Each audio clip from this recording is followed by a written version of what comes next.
there, I'm Christine Dunbar from SpeechModification.com, and this is my Smart American Accent training.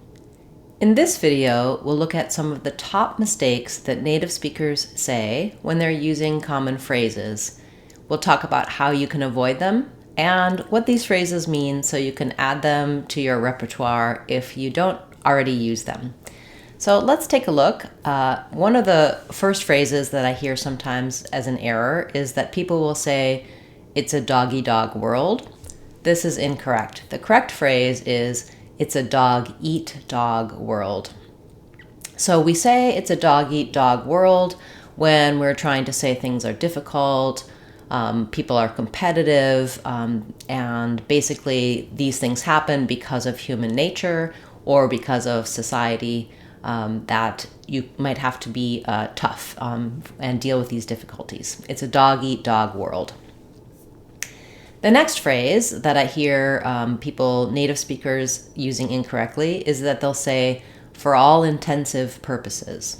And the true phrase is "for all intents and purposes." So you can hear how those two phrases sound fairly similar, and that people might mistake one for the other. But "for all intents and purposes" means essentially. So in most cases, to sum up generally, for all intents and purposes, this will be true. This will hold true. So that's an example of how you might use it. For all intents and purposes, the project is finished. It means essentially the project is finished, that maybe there's some tiny bits left to be done, but we can sum it up as this to be the case. So for all intents and purposes rather than for all intensive purposes. The next phrase that I often hear misspoken is people will say, "I'm on tender hooks" rather than "I'm on tenterhooks." This is because tenterhooks is not something that people are familiar with anymore. It's an old-fashioned phrase, and a tenter is something that will stretch fabric. So to be on tenterhooks is the concept is that someone is stretched tight or their nerves are stretched out. So similar to how a tenter physically stretches fabric, if someone felt that they were on tenterhooks, they would be anxious, dealing with a lot of tension, feeling nervous. So that's basically, they're nervously waiting for something to finish or for something to happen. So for example, "I'm on tenterhooks about the election right now." Rather than, we don't want tender hooks, we want tenterhooks. Again, these sound very similar. If you're just using these phrases and you slip to use the one that sometimes people commonly use, eventually some of these phrases will probably switch over. I would say definitely try to go with the original and correct phrase. Don't worry too much about these details, and I'll let you know for which phrases, some of the ones we're going to cover next. I think both phrases are used equally now. Language does change over time. When people make errors, eventually the errors become correct because language is growing, evolving. It's part of everyday use. So don't worry too much about some of the details in terms of what native speakers do, but these are phrases that typically at this stage are still incorrect if you use the native speaker's error. Okay, so next one.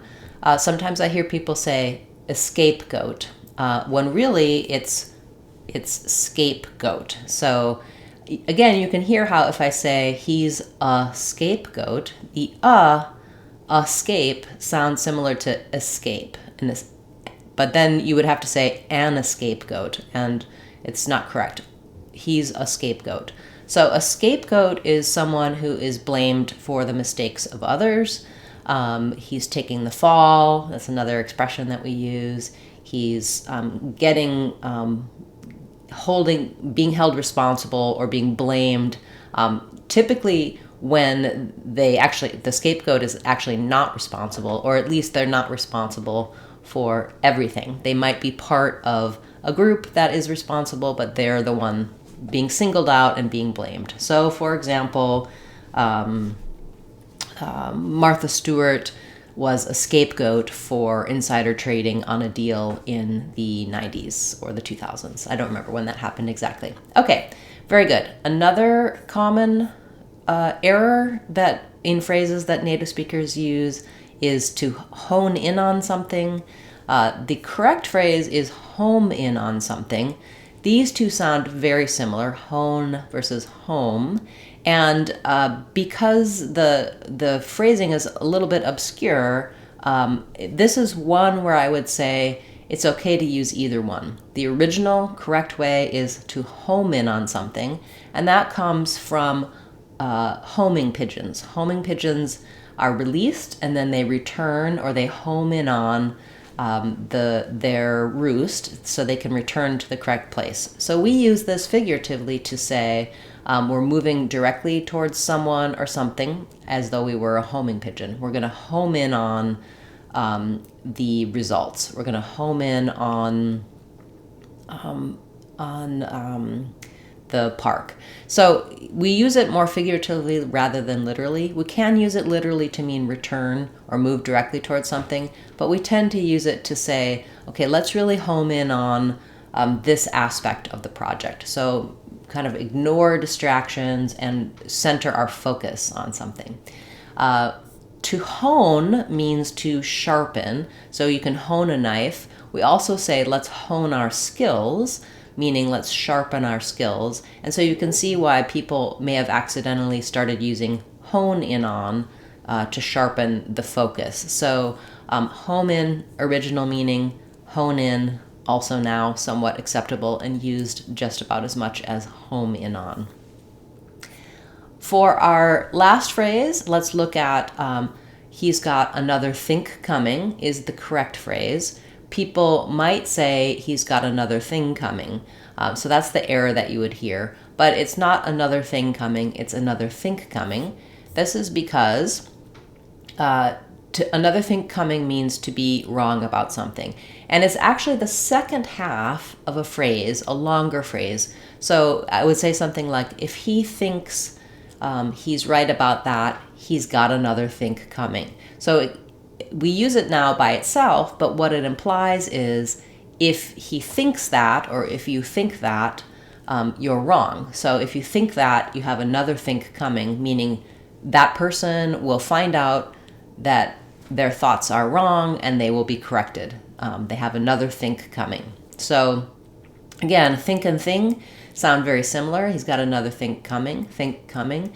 The difference you can hear there is if I said he has another thing coming, my ng sound in thing is just going to continue. He has another think coming.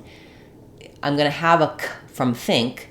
Because it is followed by coming, another think coming, I'm not necessarily going to say it with that break, think coming. So I think this is where this came from, that when we say something like think coming, we don't do two Ks typically. We say another think coming, another think coming, another think coming.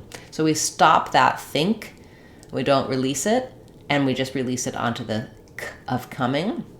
So it's hard to hear the difference. Another thing coming, thing, my ng sound continues. Another think coming, I'm going to stop that ng sound in think and go right to the k of coming. So if you want to be extra clear, you can say two K sounds. Another think coming. This is probably the only one that technically for a non-native speaker, you might need to really pay attention to the sounds. Home and hone are also similar in terms of if you don't see the person's mouth, it's hard to hear the difference. Also, as I said, a scapegoat versus a scapegoat, those two can be hard to hear the difference for. So you can see why native speakers have made these mistakes over time. They heard someone saying the original way and they thought they heard something different. The same thing might happen to you if you're surrounded by people using these phrases and you want to start using them. So do take a little time, figure out which of these phrases are useful for you, which ones you're already using, and just know that you might hear the incorrect examples around you from native speakers. You can come back here and refer to the correct examples if you'd like to start using these phrases to sound more natural and like a native speaker, but without imitating the native speaker's errors. Okay, thanks so much for being a part of this lesson today. If you're more interested in what errors that non-native speakers typically make in pronunciation, you can check out this video. I'll put a link up in the corner. This one, we're just talking about everyday words and errors you might have on them. It's a quick, short video that you can look at. And then, of course, you can always get more details in our online courses on speechmodification.com. So for this sort of topic, I would say checking out our American Accent 6-week course, or also our advanced course, our Real Talk course, that looks at linking fluency and just how some of the elements of how we speak in English, where we link together and how we're fluent, looking out for common errors or common differences between other dialects of English and American English. That's our Real Talk course, and you can find it on our website, speechmodification.com. I'll be back again soon with another new video for you, and on the weekend we'll have our live question and answer class. You can join, put your questions in the chat, and I'll answer them for you live. Thanks so much for those of you who have joined as channel members. I truly appreciate your support. Also, a shout out to all of my subscribers. Thank you for liking, commenting, sharing the videos. It helps the channel to grow, and I truly appreciate your support. I'm Christine Dunbar from speechmodification.com. Remember, if you want to sound like a native speaker, you can do it. speechmodification.com. Bye, everyone. Hope to see you again soon.